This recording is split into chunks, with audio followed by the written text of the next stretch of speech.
அல்லாஹ் கேட்டுக்கோங்க, எனக்கு சொல்றேன். ஒரே ஒரு விஷயமே உங்களுடைய வாழ்க்கையில் இருந்தா போதும், அல்லாஹ் உங்களை பாதுகாத்துக்கிட்டே இருப்பான். அந்த பாதுகாப்புல இருந்து நீங்க விலகவே மாட்டீங்க. அந்த ஒரு விஷயத்தை மட்டும் உங்களுடைய மௌத்து வரைக்கும் நீங்க கடைபிடிச்சீங்கன்னா போதும். ஃபஜ்ர் தொழுங்க. ரசூலுல்லாஹி ஸல்லல்லாஹு அலைஹி வஸல்லம் சொன்னாங்க, யார் ஃபஜ்ரை தொழுவாரோ அவர் அல்லாஹ்வுடைய பாதுகாப்பில் இருப்பவர். அல்லாஹ்வுடைய பாதுகாப்பில் இருப்பவரை எதுவும் தீண்டாது. ரசூலுல்லாஹ்வுடைய வார்த்தை இல்லையா?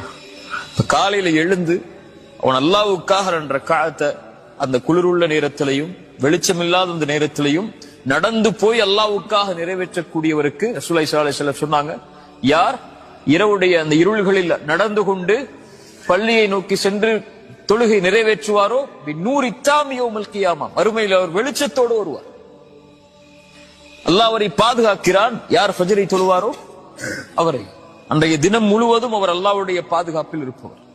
அல்லாஹ்வுடைய பாதுகாப்பில் இருப்பவரை யாரும் எதுவும் அவரை செய்யாது.